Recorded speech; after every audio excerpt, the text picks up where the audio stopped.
Hi, everyone. Happy new term. Happy new year. I'm Kaylee Gazelle, your instructor for this rendition of Composition 1, English 122. And I just wanted to kick off the term by showing you my face so that we can get to know each other. Everything that I'm about to mention here with my voice will be available in writing below this video. So if you'd rather not listen to me ramble on for probably the 5 minutes that it will take to record this, you can simply read this information. Otherwise, listen on. So below, I am kind of reiterating a few things from the My Instructor announcement, like my office hours, which are Thursday, Friday, Saturday, 8 to 9 in the morning, my time, Eastern. If you need another time, I understand we're all in different time zones, and that can be kind of early or during your workday. So I'm happy to meet in an evening or a weekend, whatever. Just reach out via email, also available in this announcement and the one before it, and we'll arrange that. It's all the same Google Meet link, however, so you just click that link and we're in a meeting. I'm excited to hopefully talk to some of you face to face. And speaking of email, there's some guides below for how to email an instructor. I don't expect anything special in that arena, but some instructors might. So it's a guide I'm providing as a member of the academic support team.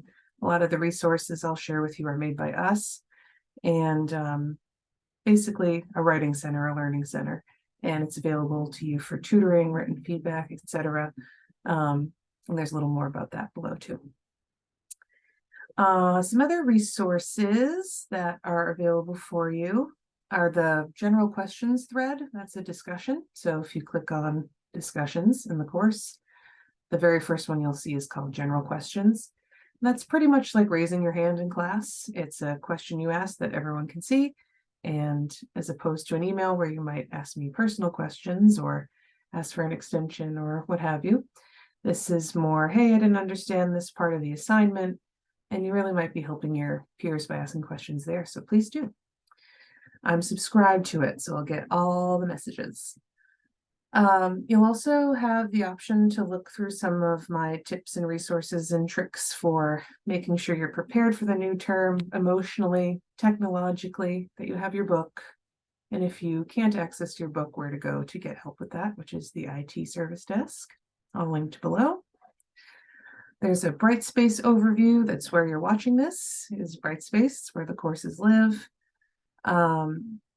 Walkthrough on posting a discussion, the library guide where your readings, some of your readings live, and some other guides for writing this critical analysis style work that we're doing.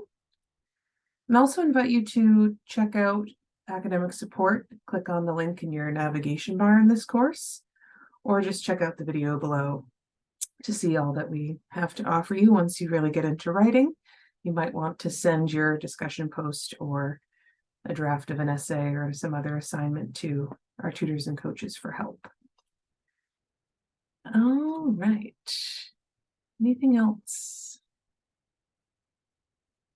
I have kind of a list of helpful unsolicited advice below as well that you're welcome to take or leave. I know we all have our own ways of learning and reading and writing that work for us, but if you're feeling kind of at a loss, it's a lot of information. So I have some suggestions below on how you might get started. I think the syllabus is a great place to start. That's just the big picture of the course. What are the objectives of the course? What will you know by the end of it? The skills you'll practice, etc.